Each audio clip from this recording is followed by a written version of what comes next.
Now available for the first time in paperback. Stop Simping in the Workplace. Men, learn what you need to know in order to protect your job from workplace predators with Stop Simping in the Workplace. Available in paperback at online booksellers everywhere.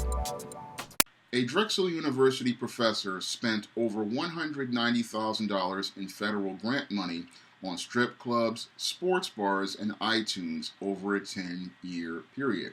And this misappropriation of funds that Dr. Chika Nwamka participated in fits right in line with the pattern and profile of behavior I talk about in my book, Stop Simping in the Workplace. And your Dr. Chika Nwamka is a textbook workplace simp because he decided to take $190,000 in federal grant money and spend it in a strip club and a sports bar over that 10-year period, using it to trick on these women in these strip clubs and sports bars, probably by giving them large tips in an effort to impress them. And that fits right in line with the behaviors that workplace simps participate in, because your workplace simp, he is so caught up in his emotions about women that he does not think to make it all about business on the job. And when you give a workplace simp power over something like money, like is allocated in a grant, these men try to find ways to justify the misappropriation of those funds in an effort to try to impress women in places like strip clubs and sports bars. Now, I have to ask a critical question about this Drexel engineering professor. Why would he go to these places and then think that it was all right for him to use that federal grant money in those places? Because when you work in nonprofit, every dollar that you spend has to be accounted for down to the last cent, and every dollar you spend has to be documented down to the last cent. So this man was not really thinking about his job or his safety, because he was so caught up in his lust that all he was thinking about was the big bubble butts of the strippers and the waitresses in the sports bars, and the attention he was receiving from those waitresses and strippers in those sports bars. And that's all he was thinking about, because if he was on his job and serious about his job, he would have understood he needed to keep it professional as related to his business and separate his business from his personal life. Because if he wanted to be one of these men who was thirsty and lusting over these strippers and these waitresses in these sports bars, he could have done that on his own time and on his own dollar. However, when you deal with a workplace simp, oftentimes they are so caught up in their emotions that they don't think critically. Moreover, when you have your workplace simp, he wants to be able to have his smooth world, and he does not want anything to disrupt the flow of his world. So what he will do is try to separate his personal money from to keep his personal life clean. So what he will do is he will try to find other monies to use to go out here and get involved with the strippers. So what he wants to do is have a separate fund of money that he doesn't have to even think about or look at. So that's why he went out here and misappropriated those funds, because he probably either had a wife and a family, and the money would look funny if he was out here spending that money. So he needed to find a way to misappropriate that money from the grant project. And he probably thought, oh, if he skirted a couple of dollars here and a couple of dollars there, no one would really notice. However, again, these dollars have to be accounted for when you're working in nonprofit. And when these receipts were sent probably to the federal government, they were going to notice some charges there that say goods and services, and they're going to say to themselves, why would this man who was doing research on electrical engineering need to go to a strip club like Club Risque? And why would this man need to go to a sports bar? And why would this man need to go to iTunes? These would be critical questions that an auditor is going to ask. And the reason why that auditor is going to ask is they're going to look at this man's grant and say, hey, we gave him a grant for electrical engineering and computer engineering, and we do not see any expenses related to that.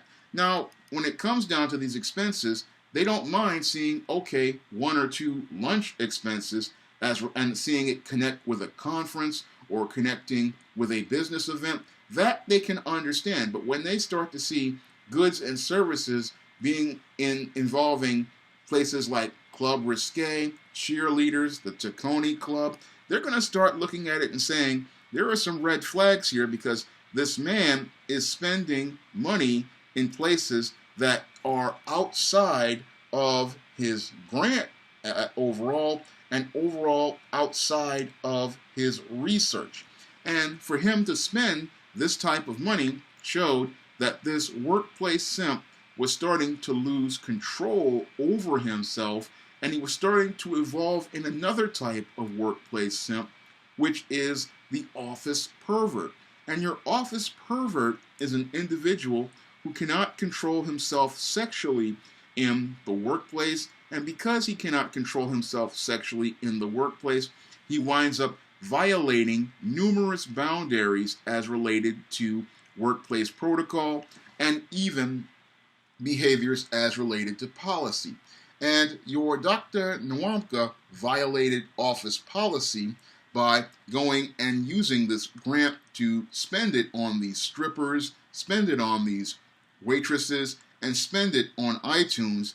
And he violated the policies of the university, and he also put that university at risk from getting another grant. Because in nonprofit, when you have individuals who misappropriate funds, then what happens is that those institutions can't get those grants ever again because of individuals who misappropriate funds. And this individual, he wound up losing his job as a result of it because even though he had worked at Drexel University for 27 years, he wound up having to lose his job as a result of his inability to control his sexual urges and his inability to control his ability to control himself. So this man wound up losing a lot as related to this misappropriation of funds and misappropriating money.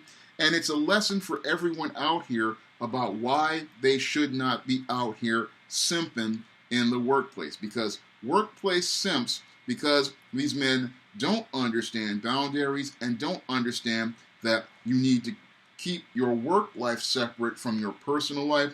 These men wind up putting their overall lives at risk because they don't understand that as a man, you need your job in order to make a living. And if you go out here and you blur the boundaries and go out here and do things like participate in criminal acts like misappropriating funds, you wind up putting not only your job at risk, you put your career at risk, you put your safety at risk, and you wind up putting yourself in a place that is worse overall because you wind up destroying things as related to your job, your reputation, your career, and possibly your freedom. And this man is a textbook example of how a workplace simp practically can destroy a good job, a rock-solid career, and destroy everything overall because he cannot control how he feels regarding women. And it's important for a man out here to have discipline and self-control when he enters the workplace because that discipline and self-control is the thing that will keep you employed. So if you are a man out here and you get access to funds like this, you have to understand every dollar needs to be accounted for, and every dollar needs to be documented. So it's not smart for a man to misappropriate business funds by going out here and using it to try to get the attention of females outside of the job, or trying to impress females outside of the job. No, simping has no place in the workplace, and those who simp and trick in the workplace wind up losing more in the long run. And that's something black men have to understand, and men overall, because if you go out here and simp in the workplace, you could wind up with your reputation becoming a complete disgrace. If you want to learn more about the toxic behaviors that people like your Dr. Chika Nwamka participate in, you can pick up my book, Stop Simping in the Workplace, in Kindle and paperback formats on Amazon.com, and you can also find it on Smashwords and the iBookstore. That's all I have to say for this video. You can comment, rate, and subscribe.